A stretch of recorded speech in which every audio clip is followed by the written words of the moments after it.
Very good afternoon and welcome. आप देख रहे हैं आपके शेयर हमारी राय। इस कार्यक्रम में आप अपने शेयर बाजार से जुड़े सवालों के जवाब पाते हैं हमारे एक्सपर्ट से। आज के हमारे एक्सपर्ट हमारे साथ जुड़ चुके हैं mister Pradeep Haldar, he CEO PhD capital. Pradeep, आपका बहुत बहुत स्वागत है कार्यक्रम में।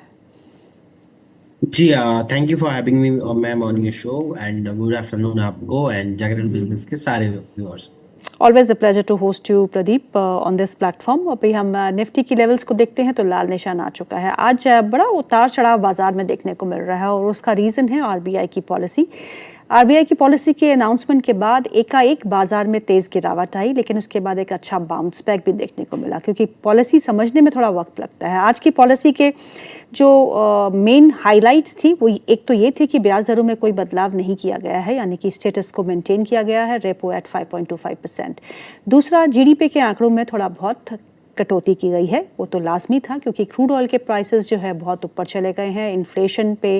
इन्फ्लेशन के जो एक्सपेक्टेशंस है उनको भी बढ़ा दिया गया है, तो ये थोड़ा बहुत बाजार के लिए कंसर्न बना हुआ है। लेकिन रुपए की वीकनेस को थमने के लिए या थामने के लिए या कंट्रोल करने के लिए और बेहतर स्टेबिलिटी लाने के लिए बहुत सारे कदम उठाए गए हैं। और ख़ासतौर पे जो कदम उठाए गए हैं रिजर्व बैंक ऑफ इंडिया की तरफ से, वो है बॉन्ड्स को लेके, G-Secs को लेके, जिनको हम गिल्ड्स भी बोलते हैं। एक तो फॉरेन इन्वेस्टर्स के लिए गवर्नमेंट सिक्योरिटीज़ के मार्केट को ओपन किया गया है। उसमें क्या है कि टैक्स एग्जाम्पशंस मिलेंगे FIIs को। क्या टैक्सेस लगते थे पहले? With holding tax of 20% and long term capital gain tax of 12.5%। अब ये टैक्स नहीं लगेंगे, तो एग्जेम्प्ट किया गया है। So this is again positive, क्योंकि बॉन्ड मार्केट में जो है FIIs का पैसा या FPIs का पैसा आना शुरू हो सकता है। दूसरा, फुली एक्सेसिबल रूट यानी कि FAR को यहाँ पे एक्सपैंड किया गया है, यानी कि आपका जो नए सिक्योरिटीज़ होंगी 15 year, 30 year, 40 year government bonds में, उसमें FAR के अंडर कवर किया जाएगा। और इसमें क्या होता है, इसमें लिमिट्स नहीं होती है, शॉर्ट टर्म कोई कैप्स नहीं होती है। तो कैप्स नहीं होंगी तो FIIs जो है अपने इन्वेस्टमेंट के हिसाब से जो है वो निवेश कर पाएंगे। और तीसरा क्या हुआ? तीसरा ये हुआ कि FCNR डिपॉजिट्स को लेके और ECB को लेके आरबीआई ने कहा है कि वो कंसेशनल फॉरेक्स स्वैप देगा as far as the external commercial borrowings are concern. तो PSUs को जहां कैपिटल की ज़रूरत है तो वो ECBs के ज़रिए अपने रकम जुटाएगी और वहां पे उनको कंसेशनल फॉरेक्स स्वैप्स जो है वो उनका एक फ़ायदा मिल सकता है। दूसरा, FCNR डिपॉजिट यानी फॉरेन करेंसी डिपॉजिट्स जो है, अगर कोई PSU बैंक या बैंक्स रेज करते हैं, उस पे भी जो हेजिंग कॉस्ट है वो आरबीआई बेयर करेगी। तो ये भी एक पॉजिटिव है, जिसमें कि जो बैंक्स है वो अगर बाहर के बाज़ारों से पैसा जुटाती है तो उस पर उनका हेजिंग कॉस्ट जो है वो आरबीआई कवर करेगी। ये भी एक पॉजिटिव है। और दूसरा है कि wider access for overseas individuals, यानी कि FPIs, NRIs, OCIs जो भी है, उनको वाइडर एक्सेस जो है वो बॉन्ड मार्केट्स और इक्विटी मार्केट्स में दिया जाएगा। ये भी एक पॉजिटिव है। और एक्सपोर्ट प्रोसीड्स पे भी उन्होंने अपने विंडोज़ को जो है वो रेस्टोर किया है। ये भी एक पॉजिटिव है। तो यानी कि FPIs को लाने की पूरी कोशिश है। लेकिन हमारा मार्केट क्या एक्सपेक्ट कर रहा था? वो ये एक्सपेक्ट कर रहा था कि हो सकता है कि इक्विटी मार्केट में भी जो टैक्स स्ट्रक्चर है उसको रैशनलाइज किया जाएगा, उसमें बदलाव किया जाएगा, कटौती की जाएगी। पर ऐसा अभी तक तो नहीं हुआ है। But government is on the move. अब वो समझ चुकी है कि रुपये को हमको संभालना पड़ेगा अगर हमको FPIs या FDIs का पैसा जो है भारत में वापस लाना है। तो ये एक मेजर डेवलपमेंट थी। इस पे हम पहले प्रदीप से पूछते हैं। प्रदीप, आज के आरबीआई की पॉलिसी के बाद हमने देखा कि इंटरेस्ट रेट सेंसिटिव सेक्टर्स में, क्योंकि कटौती नहीं हुई, बढ़ोतरी नहीं हुई, तो इंटरेस्ट रेट सेंसिटिव सेक्टर्स अच्छा कर रहे हैं। Real estate, auto, NBFCs। तो आपको कुछ स्टॉक्स इनमें मिले या फिर अभी आप एनालाइज ही कर रहे हैं पॉलिसी को? देखिए, पॉलिसी तो मुझे डीपली एनालाइज करने का टाइम अभी नहीं मिला, जो कि मैं आफ्टर द मार्केट करने वाला हूं। और हमारे रिसर्च डेस्क से प्रीतम सर है, उन्होंने अभी कर लिया एनालाइज। बाकी मुझे लगता है कि अगर स्टॉक स्पेसिफिक बात किया जाए तो 2 स्टॉक मैंने सिलेक्ट किया है, लेकिन वो थोड़ा अलग, मतलब इस सेक्टर से नहीं है। Okay. एक तो रहेगा ACME सोलर, ये मेरा आज का रिकमेंडेशन भी रहने वाला है। Okay. एंड 355 का पहले ही मैं कॉल दे देता हूँ, देन मैं निफ्टी बैंक निफ्टी पे आता चाहता हूँ। 355 का भी प्राइस चल रहा है, मुझे लगता है कि यहाँ से बाय करके चलना चाहिए। आईपीओ बेस ब्रेकआउट, उसके बाद वीकली चार्ट में भी अच्छा खासा मूव आया है और ये कंटिन्यू रहने वाला है। अभी 390, उसके बाद 425 तक मूव आपको देखने को मिलेगा। ओके। 332 के आसपास का एक स्टॉप लॉस मेंटेन करके जाना चाहिए। सेकंड जो स्टॉक रहेगा वो है SCI, shipping corporation of India India. Limited. तो यहाँ पे 316-17 के आसपास का भी प्राइस है। रिसेंटली हम लोगों ने देखा था कि अच्छा खासा ब्रेकआउट ऑलमोस्ट 350 के ऊपर भी चला गया था, लेकिन प्रॉफिट बुकिंग के बाद नीचे आ गया। अगेन एक बेस बन गया है शॉर्ट टाइम में, फिर से ऑल टाइम हाई जाने के लिए रेडी हो रहा है। करंट जोन से बाय करने का सलाह रहेगा। 304 के आसपास का स्टॉप लॉस मेंटेन करके जाना चाहिए। 338 और 360 दोनों टारगेट। और यस, कहीं ना कहीं देखिए न्यूट्रल रहा है। एंड आपने जो बात बोला है बॉन्ड मार्केट में अगर एफआईआई लोग आते हैं वहां पे टैक्स फ्री है, चलो एटलीस्ट कुछ तो एफआईआई के लिए अभी सोचा जा रहा है। और जी। Market, bond market, government securities को लेके उतना अवेयरनेस इंडियन मार्केट में नहीं है करेक्ट। कहीं ना कहीं। एंड मुझे लगता है कि अभी 2-3 हफ्ता पहले भी अब अगर देखेंगे कि बॉन्ड मार्केट में एक सेबी का सर्कुलर आया था, तो कहीं ना कहीं डेवलपमेंट अभी चल रहा है। एंड मार्केट ज्यादा पॉजिटिव होता अगर ये इक्विटी मार्केट के लिए कुछ ना कुछ होता है एफआई के लिए, मुझे लगता है कि वहां पे ज्यादा एफआईआई वाले थोड़ा अट्रैक्ट होते। अभी निफ्टी देखा जाए तो एक रेंज बाउंड के अंदर ही है। अभी निफ्टी में शॉर्ट करना पसंद नहीं करूंगा। 23,200 अगर ब्रेक हो जाता है तब जाके आपको शॉर्ट करना है। और अभी रेंज बाउंड रहने वाला है। आप देखेंगे मार्केट इतना वॉलेटाइल है, कभी 23, अभी तो डे लो लगा के आया, अभी डे हाई था ऑलमोस्ट 23,516। तो एक रेंज है मार्केट का अभी 23,680 से लेके 23,700, और नीचे के साइड में, डाउन साइड में 23,200। ओके। अगर दोनों साइड में एक साइड ब्रेकआउट या तो ब्रेक डाउन होता है तब जाके मेरा फ्रेश न्यू व्यू बनेगा। बिफोर दैट मैं एक बार पेशेंस के साथ वेट करना पसंद करूंगा, क्योंकि मुझे लगता है कि रेंज बाउंड ही रहने वाला है। निफ्टी बैंक 54,376 के आसपास का भी प्राइस है। Compare to the Nifty bank ज्यादा मुझे कहीं ना कहीं स्ट्रांग लग रहा है। इशू बैंक पे भी यहाँ से पोटेंशियल दिखाई दे रहा है। सो मुझे लगता है कि निफ्टी बैंक कोई भी डिप मिलता है बाय करने का सलाह रहेगा। अगेन आपको 57 और उसके बाद 57,500 तक शॉर्ट टाइम में मूव आपको आते हुए दिखाई देंगे। बिल्कुल, आपने निफ्टी बैंक की बात की। यहाँ पीएसयू बैंक में काफ़ी अच्छा एक रुझान देखने को मिल रहा है, क्योंकि ब्याज दरों में कोई बदलाव नहीं हुआ है और एफसीएनआर ईसीबी के जरिए वो रकम जुटा सकते हैं। इसके पे भी पॉजिटिव इम्पैक्ट देखने को मिल रहा है। PSB, Indian bank, PNB, Canara bank, ये सब हरे निशान में कामकाज कर रहे हैं। Bank of India, UCO bank, SBI हालांकि थोड़ा बहुत जो है वो लाल निशान में खिसका हुआ है। लेकिन प्राइवेट सेक्टर बैंक्स पे दो ही ऐसे बैंक्स हैं जो अच्छा प्रदर्शन कर रहे हैं। एचडीएफसी ने कल थोड़ा बहुत इन्वॉल्वमेंट दिखाई थी, लेकिन आज जो है एचडीएफसी लाल निशान में है। आईसीआईसीआई बैंक इज कंसोलिडेशन के बाद एक अच्छा मोमेंटम देखने को मिल रहा है। Axis bank is also holding up. Banking space जो है अब धीरे धीरे जो है कंसोलिडेशन के बाद एक मोमेंटम तो नहीं आए कह सकते हैं, लेकिन अपनी एक ब्रॉड रेंज में इस समय कामकाज कर रहा है। जैसे कि बेंचमार्क का निफ्टी, वो भी एक रेंज में ही काम कर रहा है। प्रदीप ने आपको लेवल्स भी दे दिए। लेकिन आज एनबीएफसी स्पेस में काफ़ी अच्छी बॉयंसी देखने को मिल रही है। क्यों? क्योंकि ब्याज दरों में बदलाव नहीं हुआ और उनके कॉस्ट ऑफ फंड्स पे ज़्यादा असर नहीं पड़ेगा, क्योंकि जब भी ब्याज दर बढ़ते हैं तो उनका कॉस्ट ऑफ फंड्स जो है वो एक्सपेंसिव हो जाते हैं, तो उनके मार्जिन्स पर दबाव पड़ता है। क्योंकि ब्याज दरों में कोई बदलाव नहीं हुआ तो एनबीएफसीज में आज एक अच्छा रुझान देखने को मिल रहा है। मैं आपसे कुछ इससे पूछ रही। एमएफएसएल आज 2% ऊपर है, बजाज फाइनेंस 2% ऊपर है, आरईसी 2% ऊपर है, एसबीआई लाइफ को छोड़ देते हैं, पीएफसी 1.5% ऊपर है। यही सारे, चोला फाइनेंस में भी आज 1% का इजाफा देखने को मिल रहा है। सो यहाँ पे कहीं ना कहीं एक अच्छा मोमेंटम बना हुआ है। इनमें से कुछ पसंद है आपको? Any NBFC that you like, Pradeep?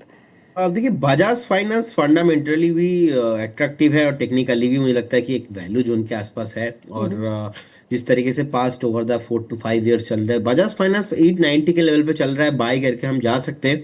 एक स्टॉप लॉस यहाँ पे मैं 825 के लेवल पे मेंटेन करना चाहूंगा। टारगेट यहाँ से 930, उसके बाद एक बार ऑल टाइम हाई पे भी बजाज फाइनेंस आपको आते हुए दिखाई देंगे। सो बिल्कुल बजाज फाइनेंस नेक्स्ट 2-3 क्वार्टर का अगर आपके पास टाइम है तो बाय करके जाइए।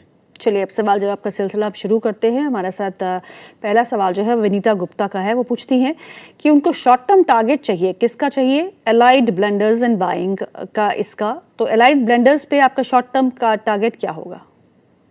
देखिए ABDL अभी 580 के आसपास का प्राइस चल रहा है, बने रहना चाहिए। मुझे लगता है कि ऑल टाइम हाई बहुत जल्दी जो 670 एंड अबव आपको आते हुए दिखाई देंगे। होल्ड करने का सलाह रहेगा, बिल्कुल होल्ड कीजिए, बने रहिए। ओके, बने रहने की सलाह यहाँ पे दी जा रही है। अगला सवाल ले लेते हैं। अगला सवाल जो है वो नैन्सी का है। नैन्सी पूछती हैं आरबीएल के बारे में। आरबीएल, वालचंद नगर और चेन्नई पेट्रो, क्या इन तीनों में फ्रेश बाइंग कर सकते हैं?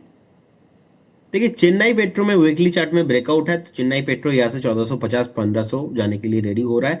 आरबीएल बैंक का भी स्ट्रक्चर बहुत बढ़िया है। आरबीएल बैंक 385 तक का मूव आपको देखने को मिलेगा। और वालचंद नगर इंडस्ट्री 241, इसको एक बार अवॉइड करने का सलाह रहेगा, क्योंकि स्ट्रक्चर थोड़ा मुझे लगता है कि कंसोलिडेशन में जा सकता है। तो better RBL bank and Chennai petro लग रहा है। आरती का सवाल है अगला। वो पूछती हैं एचडीएफसी बैंक के बारे में। उन्होंने 970 के लेवल पे एचडीएफसी बैंक को एक्यूमुलेट किया है। रिलायंस भी है उनके पास, जो उन्होंने 1460 के लेवल पे एक्यूमुलेट किया है। I been holding it for 6 months now, what should I do? Should I hold it और will I have to book a loss? Thank you so much. So दोनों ही काउंटर्स जो है फंडामेंटली स्ट्रॉन्ग है। 6 महीने बहुत कम समय होता है इन दिग्गज स्लो मूविंग काउंटर्स को होल्ड करने का। So you will have to wait for a longer time. आइए पूछते हैं प्रदीप से। Pradeep, HDFC bank and Reliance industries. देखिए, एचडीएफसी बैंक मुझे लगता है कि अभी थोड़ा टाइम चाहिए कंसोलिडेशन के लिए। एक सपोर्ट के आसपास ऑलरेडी है। 725 से 730 पे एक स्ट्रॉन्ग सपोर्ट है, जो मुझे लगता है कि शॉर्ट टाइम में ब्रेक नहीं होना चाहिए। यहाँ से इमीडिएट लेवल पे अपसाइड, इमीडिएट लेवल पे कंसोलिडेशन भी कंप्लीट होना मैं नहीं देख पा रहा हूँ। सो होल्ड करने का सलाह रहेगा। लॉन्ग टर्म वाला अगर किसी का व्यू है तो आप बने रहिए। फ्रेश बाई करने का सलाह नहीं रहेगा। रिलायंस इंडस्ट्री, अभी अगर हम रिलायंस इंडस्ट्री देखेंगे तो कहीं ना कहीं जिस तरीके से रिलायंस इंडस्ट्री 1380 1370 के आसपास का एक हाई लगाने के बाद नीचे आया है, ये एक्सपेक्टेशन था। 1290 के आसपास का भी प्राइस है। 1275 से 1260, 1260 70 के आसपास का एक बहुत बढ़िया वैल्यूएबल जोन है। यहाँ पे हम एक बार buy on deep stagger manner पे करके जा सकते हैं रिलायंस इंडस्ट्री को। ओके, अगला सवाल जो है वो है मनीषा का। मनीषा पूछते हैं कि उनके पास जी एंटरटेनमेंट के शेयर्स हैं, 146 के लेवल पे लिए हैं। और जी का सवाल तो बनता ही है, आज काफ़ी अच्छा मूव जो है 100 के ऊपर आज हम देख रहे हैं। तो जी एंटरटेनमेंट 146 पे है और HFCL 132 पे है। ट्रेडिंग स्टॉप लॉस क्या होना चाहिए दोनों के लिए? HFCL के लिए, नॉट फॉर जी एंटरटेनमेंट, अभी तो वो लॉस में ही है। पर HFCL के लिए ट्रेडिंग लॉस भी आपसे मांग रहे हैं। HFCL इमीडिएटली एग्जिट करके जाना चाहिए। देखिए, जो स्टॉक 80-90 से लगातार चल रहा है, हमने भी रिकमेंड किया था, लेकिन मैं 140 145 के बाद मैं तो आउट हूँ इससे। और 50-60 रुपीस और भी चला है, लेकिन मैं इसमें इंटरेस्टेड नहीं हूँ पार्टिसिपेट करने में। और अभी आज 5% नीचे आया है, तो आज मतलब वो आग खुल गया है कि अरे यार लॉस हो गया है, या तो जो भी है। मैं बोलता हूँ कि ये क्यों हो रहा है। मतलब ये तो हम लोगों ने लास्ट 2-4 दिन जितने भी प्लेटफॉर्म में मैं गया, हम लोग डिस्कशन कर ही रहे। इतना हाई पे आना, आरएसआई इतना हाई बन के रखा है।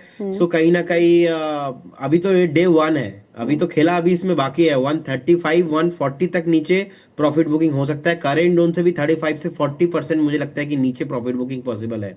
एटलीस्ट 160 तक तो आ ही जाएगा। तो आप सोचिए, अगर टॉप में खरीदना कितना ज्यादा रिस्की है। जो स्टॉक 70-80 से भाग के आपको 200 तक आ जा रहा है, सोचिए आप 200 स्पीड के साथ बाइक चला रहे हो, वो भी 2-4 घंटा, 2-4 दिन हो गया, आप चलाए जा रहे हो चलाए जा रहे हो। सो एक्सीडेंट तो होना ही था। तो वो एक एक्सीडेंट का अभी शुरुआत हुआ है HFCL में, ये कंटिन्यू होगा। अब जी एंटरटेन में 109 के आसपास का भी प्राइस है। मुझे लगता है कि यहाँ से भी कंटिन्यू रह सकता है रैली। 2-3 दिन थोड़ा चला है, थक सकता है। 102 के आसपास का एक स्टॉप लॉस मेंटेन करके जाना चाहिए। और 126-25 तक तो इजीली 125 बंदा हुए, सो कोई प्रॉब्लम नहीं दिखता। होल्ड रखने का ही सलाह रहेगा। और Zee entertainment as a trading view, traders अगर है तो फिर आप बने रहिए। लेकिन यहाँ पे कोई बड़ा इन्वेस्टमेंट या तो थोड़ा लॉन्ग टाइम वाला इन्वेस्टमेंट व्यू मैं अभी भी नहीं बना पाऊंगा, क्योंकि बस 2-4 दिन ही चल रहा है। तो 125 तक जा सकता है। चलिए, एक और खास मेहमान हमारे साथ जुड़ चुके हैं, mister Anshul Jain, head of research Laxmishree investments. Anshul, आपका बहुत बहुत स्वागत है कार्यक्रम में। प्रदीप के बहुत अच्छे दोस्त हैं अंशुल, सो दोनों को हम एक साथ ही लेते हैं, बिकॉज दोनों जो है धुरंधर है इन मार्केट्स के। So Anshul, thank you so much for joining in. आपके लेवल्स क्या कहते हैं Nifty and bank Nifty? Ma'am नमस्कार, नमस्कार आपके सभी दर्शकों को। देखिए, लेवल से ज्यादा इंपॉर्टेंट होता है कि मार्केट कहाँ खड़ा हुआ है। अगर आप आज के सेशन में देखिए तो नीचे डेली पे सपोर्ट है, 75 मिनट के चार्ट पे following 20 day moving average sir पे खड़ा था, आप बीच में सैंडविच थे। तो बेस्ट चीज होता है सैंडविच को टेबल पे बैठ के शांति से एंजॉय करना। और अगर आप बीच में कूदे हैं तो मार्केट ने आपको दोनों साइड से ढोल बना के बजाया है आज। तो ये भी इंपॉर्टेंट होता है कि किस दिन प्ले करना है और किस दिन प्ले नहीं करना है। तो आज का वो दिन था जब आपको प्ले नहीं करना चाहिए था। कल की कैरी फॉरवर्ड लॉन्ग पोजीशंस थी, तो आज bank Nifty specifically daily chart पे 54,582 और 75 मिनट के चार्ट पे जो रेजिस्टेंस था वो था 54,768। दोनों लेवल को आपने 1500-1700 पॉइंट नीचे से चल के जब हिट किया है तो वहां पे वॉलेटिलिटी तो रहेगी ना। ऊपर वाले लोग एब्जॉर्ब करेंगे, मतलब ऊपर वाले प्रॉफिट बुक करेंगे, जो प्रीमेच्योर प्लेयर्स हैं वो ब्रेकआउट बाई करने की कोशिश करेंगे, तो उन्हीं को माल पहनाया जाएगा। फिर ऊपर नीचे वॉलेटिलिटी होगी, तो सैंडविच जब बन रही हो तब शांत बैठिए, नहीं आपको ढोल बना देगा मार्केट। तो अभी फिलहाल वही हो रहा है, जितनों ने लिया है आज ढोल बने पड़े हैं। आपको लेना कब है? या तो शांति से जब 75 मिनट के चार्ट पे आपको 54,768 के ऊपर एक क्लोजिंग मिले, आप बाई कर लीजिएगा, आपको टारगेट मिल जाएगा 55,536 जो कि डेली चार्ट का हाई है। या फिर 75 मिनट के चार्ट पे जो ये रिएक्शन लो है 54,171, ये टूटे तो फिर थोड़ा सा नीचे में स्विंग लोस टेस्ट करने 53,800 या ऑर्डर ब्लॉक टेस्ट करने 53,600 जा सकता है। तो जब तक ये 75 मिनट की कैंडल 10:30 बजे वाली हाई लो उसका क्रॉस नहीं होता है, लास्ट कैंडल में भी नहीं हुआ, इस कैंडल में भी नहीं हो रहा, प्रोबेबली मैं मान के चल रहा हूँ कि शायद मंडे भी नहीं क्रॉस होगा। तो इसी कैंडल के अंदर हम आज का पूरा दिन और प्रोबेबली मंडे स्पेंड करेंगे, उसके बाद ट्रेड बनेगा। तो ढोल बनने की जगह शांति से आराम से आज एंजॉय की फ्रॉम द इंडेक्स फ्रंट। आज और मंडे को एंजॉय कीजिए, ट्यूसडे प्रोबेबली ट्रेड बनेगा जब निफ्टी की एक्सपायरी आएगी। बाकी अगर रिलेटिव स्ट्रेंथ वाले काउंटर्स या मिड कैप स्मॉल कैप जहाँ क्लियर रिलेटिव स्ट्रेंथ है उनको प्ले कर रहे हैं, वहां पे सब चीज ठीक चल रही है। ओके, चलिए अगला सवाल ले लेते हैं। प्रदीप, ये आपसे है।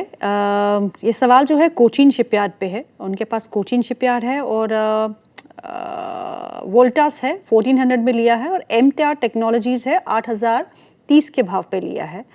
तो इन तीनों ही काउंटर्स पे आपकी राय क्या होगी? Cochin shipyard, Voltas and MTR technologies. देखिए वोल्टास में मैम मुझे लगता है कि बने रहना चाहिए, अच्छा खासा इसमें रैली पॉसिबल है। अभी इतना सीजन के टाइम पे भी नहीं चला, तो गर्मी तो अभी भी है। सो बाकी अभी बेस के आसपास आ गया है, तो ज्यादा नीचे पॉसिबल नहीं है आना, तो वैल्यू जोन पे है।